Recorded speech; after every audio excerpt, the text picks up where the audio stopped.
ಪ್ರೀತಿಯ ಸ್ನೇಹಿತರಿಗೆ air transplant ಗುರು ಚಾನಲ್ನಿಂದ ಪ್ರೀತಿಪೂರ್ವಕವಾದಂತಹ ಸ್ವಾಗತ. ಸ್ನೇಹಿತರೆ, ದಯವಿಟ್ಟು ನಮ್ಮ ಚಾನಲ್ನ ಸಬ್ಸ್ಕ್ರೈಬ್ ಮಾಡಿ ಮತ್ತು ಬೆಲ್ ಬಟನ್ ಅನ್ನು ಟಚ್ ಮಾಡಿ. ಈ ಮೂಲಕ ನೀವು ಯಾವುದೇ ವಿಡಿಯೋ ತಪ್ಪಿಸ್ಕೊಳ್ಳಲ್ಲ, ಅದ್ರ ಬಗ್ಗೆ ಮಾಹಿತಿ ನಿಮ್ಮ ಮೊಬೈಲ್ಗೆ ಬಂದ್ಬಿಡುತ್ತೆ.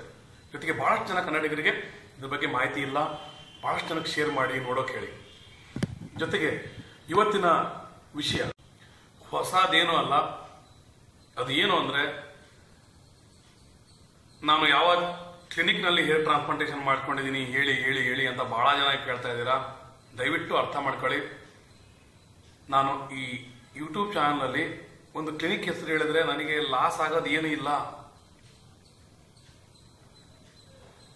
ನಾವಿನ್ನೂ ಮನಸ್ಸು ಮಾಡಿದ್ರೆ ಲಾಭ ಪಡ್ಕೊಳ್ಬೋದು, ಆದರೆ ನಮಗೆ ಆ ಲಾಭ ಬೇಕಾಗಿಲ್ಲ. ನಿಮ್ಮ ಈ ಇಷ್ಟೊಂದು ಪ್ರೀತಿಯಿಂದ ಗೌರವದಿಂದ ಕಾಣ್ತೀರಾ, ಅಭಿಮಾನದಿಂದ ಕಾಣ್ತೀರಾ, ಕೆಲವಷ್ಟು ಜನ ಹಿರಿಯರು ಆಶೀರ್ವಾದ ಮಾಡ್ತೀರಾ, ಈ ಲಾಭ ಬೇಕಾಗಿರೋದು. ಹಾಗಾಗಿ ಯೂಟ್ಯೂಬ್ ಚಾನಲಲ್ಲಿ ನಾನು ಅದನ್ನ ಹೇಳೋಕೆ ಸಾಧ್ಯ ಇಲ್ಲ. ಕೆಲವು ಜನ ನನಗೆ ಕನ್ವಿನ್ಸ್ ಮಾಡೋಕೆ ಸಹ ಪ್ರಯತ್ನ ಮಾಡ್ತೀರಾ, ಯಾಕಂದ್ರೆ ನಿಮಗೆ ಒಳ್ಳೆ ರಿಸಲ್ಟ್ ಬಂದಿದೆ, ಹಾಗಾಗಿ ನಮಗೂ ಸಹ ಒಳ್ಳೆ ರಿಸಲ್ಟ್ ಬರ್ಬೋದು. ಅದಕ್ಕೋಸ್ಕರ ನಾವು ಕೇಳ್ತಾ ಇರೋದು. ಅದ್ರ ಮೂಲಕ ಜನರಿಗೆ ಇನ್ನೊಂದು ಸ್ವಲ್ಪ ಸಹಾಯ ಆಗುತ್ತೆ. ಎಲ್ಲೆಲ್ಲೋ ಹೋಗಿ ಯಾವ್ಯಾವುದೋ ಕ್ಲಿನಿಕ್ನಲ್ಲಿ ಮೋಸ ಹೋಗ್ತಾ ಇದ್ದಾರೆ ಜನ. ಹಾಗಾಗಿ ದಯವಿಟ್ಟು ಹೇಳಿ ಅಂತ ಹೇಳ್ತಿದ್ರಿ. ನಿಮ್ಮ ಉದ್ದೇಶ ನನಗೆ ಅರ್ಥ ಆಗುತ್ತೆ, ಆದರೆ ದಯವಿಟ್ಟು ಒಂದು ಮಾತು ಹೇಳ್ತೀನಿ ಸ್ನೇಹಿತರೆ. ಅಕಸ್ಮಾತ್ ಒಂದು ಕ್ಲಿನಿಕ್ ಹೆಸರು ಹೇಳಿದ್ರೆ ಈಗ ಚೆನ್ನಾಗಾಯ್ತು, ಓಕೆ, ವ್ಯಕ್ತಿಯಿಂದ ವ್ಯಕ್ತಿಗೆ ಸ್ವಲ್ಪ ಬದಲಾವಣೆ ರಿಸಲ್ಟ್ ನಲ್ಲಿ ಆಗೋ ಸಾಧ್ಯತೆ ಇರುತ್ತೆ. ಜೊತೆಗೆ ಆ ರೀತಿ ಏನಾದರೂ ಆದಾಗ ನನ್ನ ಮೇಲಿನ ನಂಬಿಕೆ, ನಮ್ಮ ಮೇಲಿನ ಪ್ರೀತಿ ಎಲ್ಲ ಕಡಿಮೆ ಆಗುತ್ತೆ. ಅದನ್ನ ಕಳ್ಕೊಂಡು ನಾನು ಒಂದು ನಿಮ್ಗೆ ಒಳ್ಳೇದಾಗ್ಲಿ ಅಂತಂದ ಇರಲಿ, ಯಾವುದೇ ಕಾರಣದಿಂದ ಇರಲಿ, ಕ್ಲಿನಿಕ್ ಹೆಸರು ಹೇಳೋದಕ್ಕೆ ಇಷ್ಟಪಡಲ್ಲ. ಇಲ್ಲ, ನಾನೇನಾದರೂ ನಿಮ್ಮ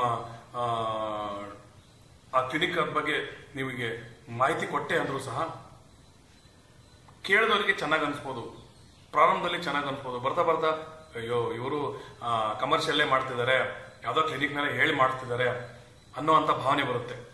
ದಯವಿಟ್ಟು ನೀವು ಸ್ವಲ್ಪ ಅರ್ಥ ಮಾಡ್ಕೊಳ್ಳಿ. ನಿಮಗೆ ಅದಕ್ಕೂ ಹೆಚ್ಚಾಗಿ ನಿಮಗೆ ಏನಾದರೂ ಕ್ಲಿನಿಕ್ ಅನ್ನು ನಿರ್ಧಾರ ಮಾಡೋದ್ರಲ್ಲಿ ಯಾವ ರೀತಿ ನೀವು ನಿರ್ಧಾರಗಳನ್ನು ತಗೋಬೇಕು ಅಂತ ಅನೇಕ ವಿಡಿಯೋಗಳನ್ನು ಮಾಡಿದ್ದೀನಿ, ಅವನ್ನೆಲ್ಲ ನೋಡಿ. ಜೊತೆಗೆ ನನ್ನ ಹತ್ರ ವಾಟ್ಸಪ್ನಲ್ಲಿ ಮೆಸೇಜ್ ಮಾಡಿ ಏನೇನು ಕೇಳಬೇಕು. ಅಕಸ್ಮಾತ್ ನಾನು ಮಾಡಿಸ್ಕೊಂಡ ಕ್ಲಿನಿಕ್ನಲ್ಲೇ ಮಾಡಿಸ್ಕೊಳ್ಬೇಕಂದ್ರೂ ಸಹ ನಿಮಗೆ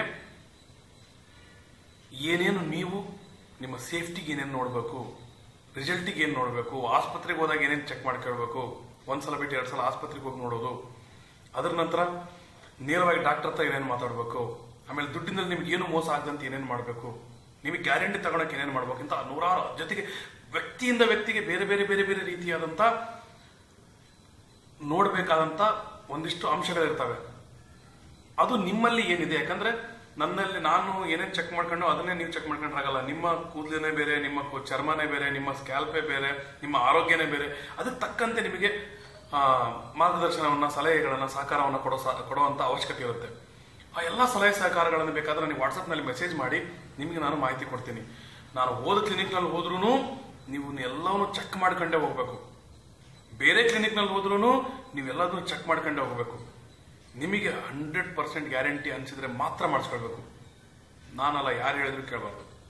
ಯಾಕಂದ್ರೆ ನಿಮ್ಮ ಜೀವನ. ನಿಮಗೆ ಎಲ್ಲ ರೀತಿಯ ಸಹಕಾರ ಕೊಡೋಕ್ಕೆ, ಎಲ್ಲ ಪಕ್ಕಾ ಮಾಹಿತಿ ಕೊಡೋಕ್ಕೆ ನಿಮ್ಮ ಜೊತೆ ನಾನು ಇರ್ತೀನಿ. 1 ದಿನ 2 ದಿನ, 4-5 ದಿನ, 1 ವಾರ, ಒಂದೊಂದ್ಸರಿ ತಡ ಆಗ್ಬೋದು ನಿಮ್ಮ ಹತ್ರ ಮಾತಾಡೋಕೆ. ನಾನು ರಿಪ್ಲೈ ಮಾಡೋಕ್ಕೂ ತಡ ಆಗ್ಬೋದು, ಯಾಕಂದ್ರೆ ಬಹಳ ಜನ ಮೆಸೇಜ್ ಮಾಡ್ತಿರ್ತಾರೆ. ಆದ್ರೆ ನಾನು ಟ್ರಾನ್ಸ್ಪ್ಲಾಂಟೇಷನ್ಗೆ ಹೋಗೋರಿಗೆ ಮೊದಲು ಆದ್ಯತೆ ಕೊಟ್ಟಿರ್ತೀನಿ. ಯಾಕಂದ್ರೆ ಪಾಪ ಅವಸರದಲ್ಲಿರ್ತಾರೆ, ಸುಮ್ಮನೆ ಮಾಹಿತಿ ಇಲ್ದಂಗೆ ಎಲ್ಲೇ ಹೋಗಿ ಏನೋ ಮಾಡಿಸ್ಕೊಳ್ಬಾರ್ದು ಅಂತಂದು ಹೇಳಿಲ್ಲ. ಬಹಳ ಜನ ಕೇಳ್ತಾರೆ, ಸರ್ ನಿಮ್ಮ ಕ್ಲಿನಿಕ್ ನಂಬರ್ ಕೊಡ್ರಿ, ನೀವು ಟ್ರಾನ್ಸ್ಪ್ಲಾಂಟೇಷನ್ ಮಾಡಿಸ್ಕೊಂಡ ಕ್ಲಿನಿಕ್ ಇಂದು ಅಂತ ಕೇಳ್ತಿರ್ತಾರೆ. ನಾನು ಕೊಡಲ್ಲ. ಅಕಸ್ಮಾತ್ ಕೇಳಿದ್ರು ಸಹ, ಬಹಳ ಫೋರ್ಸ್ ಮಾಡಿದ್ರು ಸಹ ಹೆಂಗೆ ಕೊಡ್ರಿ, ಹೆಂಗೆ ಹೇಳ್ತೇನೆ ಅಂದ್ರೆ, ಮೊದಲು ಅವ್ರಿಗೆಲ್ಲ ಮಾಹಿತಿ ಕೊಟ್ಟು ಇವನ್ನೆಲ್ಲ ಹೋಗಿ ಚೆಕ್ ಮಾಡ್ಕೊಳ್ಳಿ. ಅದ್ರ ನಂತರ ನಿಮ್ಗೆ ಏನಾದ್ರು ಚೆನ್ನಾಗಿ ಅನ್ಸಿದ್ರೆ ಅಲ್ಲಿ ಹೋಗಿ, ಇಲ್ಲ ಅಂದ್ರೆ ಬೇರೆ ಕಡೆ ಹೋಗಿ. ಇಲ್ಲ, ಇಲ್ಲೇ ನಿಮಗೆ ಚೆನ್ನಾಗಿ ಅನಿಸ್ತು, ನೀವೆಲ್ಲ ಚೆಕ್ ಮಾಡಿದೀವಿ ಅಂದ್ರೆ ಅವಾಗ ಬೇಕಾದ್ರೆ ನಿಮಗೋಸ್ಕರ ಒಂದು ಮಾತು ಹೇಳೋ ಅಂದ್ರೆ ಚೆನ್ನಾಗಿ ಮಾಡಿ ಹಾಗೆ ಅಂತ ಹೇಳ್ಬೋದು. ಆದ್ರೆ ಕಣ್ಣು ಮುಚ್ಕೊಂಡು ಯಾರೋ ಮಾಡಿಸ್ಕೊಂಡಿದ್ದಾರೆ, ಯಾರಿಗೋ ಚೆನ್ನಾಗಿದೆ ಅಂತ ನೀವು ಚೆನ್ನಾಗಿ ಆಗುತ್ತೆ ಅಂತ ಅನ್ಕೋಬೇಡಿ. ಎಲ್ಲ ವಿಚಾರಗಳನ್ನ ಕೂಲಂಕುಷವಾಗಿ ಪರಿಶೀಲಿಸೋಣ. ಒಂದೊಂದು ಅಂಶಗಳನ್ನು ಸಹ ನೆಗ್ಲೆಕ್ಟ್ ಮಾಡೋದು ಬೇಡ, ಅಲಕ್ಷ್ಯ ಮಾಡೋದು ಬೇಡ. ಆ ಮೂಲಕ ಒಳ್ಳೆ ರಿಸಲ್ಟ್ ಅನ್ನ ಪಡ್ಕೊಳ್ಳಿ. ಅಷ್ಟೇ ನನ್ನ ಉದ್ದೇಶ. ಸುಮ್ಮನೆ ಇಲ್ಲಿ ಹಾಕಿ ಕ್ಲಿನಿಕ್ನವ್ರಿಗೆ ಸಹಾಯ ಆಗುತ್ತಷ್ಟೇ.